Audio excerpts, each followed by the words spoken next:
Good afternoon, brothers and sisters. It's 1:44 Central Standard Time on February 14th, 2022. Hope our Creator is keeping you well and safe wherever you are in the world. Please make sure you hit like, share, and subscribe, and hit the notification bell for any future updates that could be important. We're starting today off at spaceweather.com, and this is kind of cute, but weird. A flurry of CMEs will miss Earth, which is good, right? Over the weekend, the sun unleashed a flurry of CMEs, which is true. We'll go and show you that. Remarkable, none of them storm clouds will hit Earth. They are outside the strike zone. They are actually going in different directions, which is good. Now here's one, a Valentine from the moon. You may have heard of once a month when the sun rises over crater Werner in the moon's southern hemisphere, sunlight floods the region's high terrain and makes a luminous crisscross shape. Peter Rosen of Stockholm, Sweden, was looking for an X on February 8th when he found 4 other letters as well. Yeah, there's the X, and then L, O, V, and E. Isn't that cute? L, E, there's the X, the O, and the V. Aw, happy Valentine's Day. Or whatever. I don't celebrate it, so, but that's just me.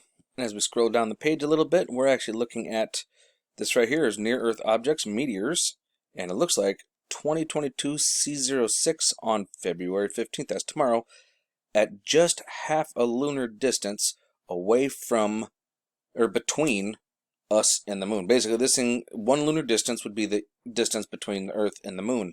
This is 0.6, so this thing is going to be half the distance between us and the moon, and it's going to be passing us by. It's going to be moving at 9.3 kilometers per second, and it is 27 meters large. So yeah, that's over 75 feet, folks. That's a pretty big one. This one is one for concern. Let's hope that they don't fire up CERN or any other colliders when this thing's passing by. It could suck it right down to the planet.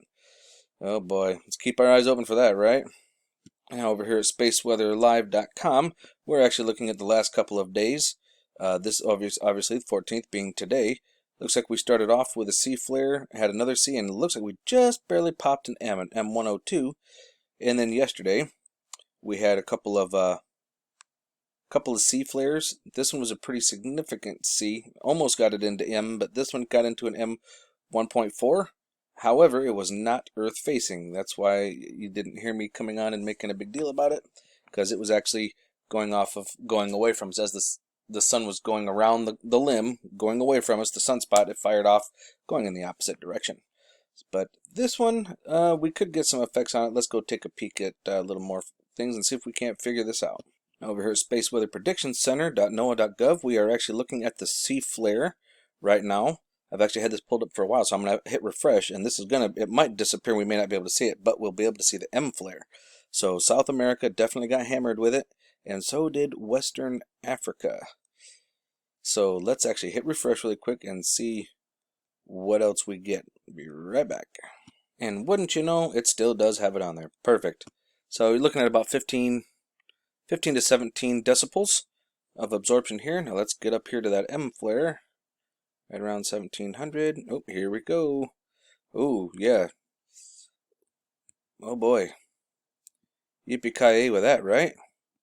So, yeah, South America definitely got hammered the hardest, but it went all the way up into Michigan. And with where I'm at here in Oklahoma, definitely, it's kind of funny because I'm laying in the sunlight through the window, and I'm like, man, I feel like I'm starting to sweat just a little while ago. That would make sense, and usually I don't. But yeah, that's definitely some cooking rays there. Man, look at most of North America got some of that. Of course, all of South America did, but that's all right. And then she slows down, and let's go see where those things are coming from. This is a look at our sunspots right over here on SDO. Our sunspots, we currently have 2948, 2946, 2945, and 2941. And out of these, I'm going to say it's this guy right here. That's got the most complexity. This is where some of our other flares have been coming. As soon as things start going around the limb this way, that's when these things start waking up for some reason. So this one's too small. I'm going to call it out on this guy right here. Before we jump over there and look it out on ISWA, let's go check out LASCO. Oh, yeah, I happen to preload this one. Look at this, folks. Is that a battle formation if I ever saw one?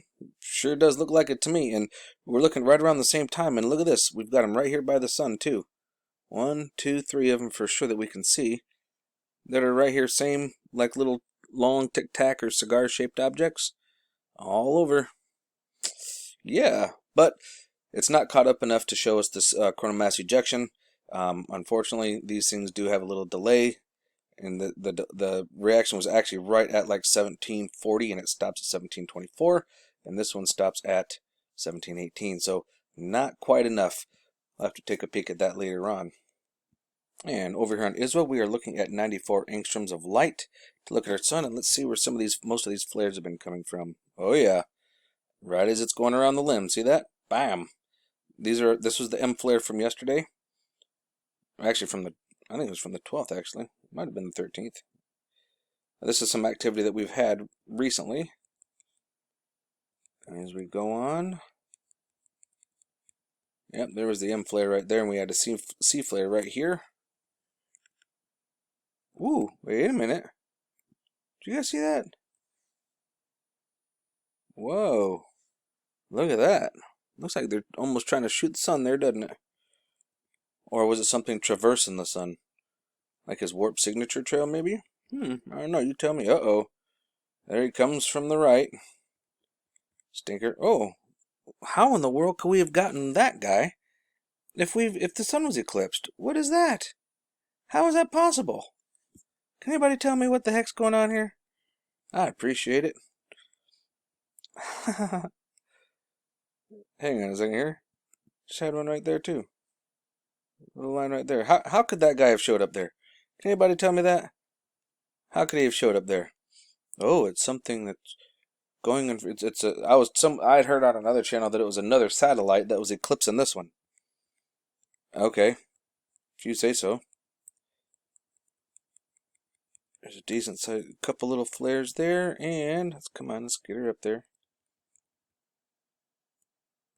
A couple little pops. Now let's get into today's. Now, here we go. Here comes our eclipse. Okay, we see it coming from the right side, right? Okay. Now explain to me something. How could it come in from the right, and then do a left face, and then turn around and exit out the bottom? How does it do that?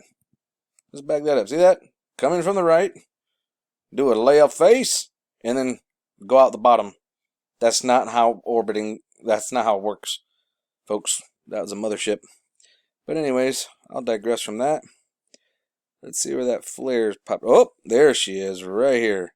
So that would be 2941. Bamboozle. Gotcha. Let's see what we got going on over here. If it'll show us up here on this one. I'm not sure if it will or not, but we're going to find out. I bet we got some activity going on there besides just that. Let's back it up a little bit. I don't know. Oh yeah. You can see a little bit of activity here, and there's some activity going on over here. Looks like something is kind of whooshing around over there. Might have a little bit of plasma inbound. But yeah, that's about it right there. And I do say a little bit because there's just a little bit, and this is of course where we had our eruption. I don't see any kind of plasma inbound from the M flare. Let's go ahead and hit play on it real quick, and we'll see if we can find anything really coming at us that's significant, but I don't think so. And once again, what direction did it come in? Come in from our right. You see that? Did a left face and went out below towards our feet. I don't think so. That is not how orbits work. Oh, seen a little friend over there. See him? Let's get back up there. Come here, little fella. Where'd you go? Oh, there he is. Hey, little buddy. Boy, he's hauling buns, isn't he? Here he is. Alright, now let's get over to the meat and potatoes of it, see if we got any plasma. Oh, there was another little friend. Nope, I guess not. Yeah, this one actually, this does not show much of a coronal mass ejection out of that flare. That was just a high charge. However, I will say this, we've got a nice sized filament here, and there's some filament here. There's definitely filament dancing going on over here and down here. So we will have to keep our eyes out and see if they even lift off without any provocation of a flare. Hopefully, they'll just stick to the surface. I'd much rather that. Anyway, stay safe out there, folks, and remember, love is the only way forward.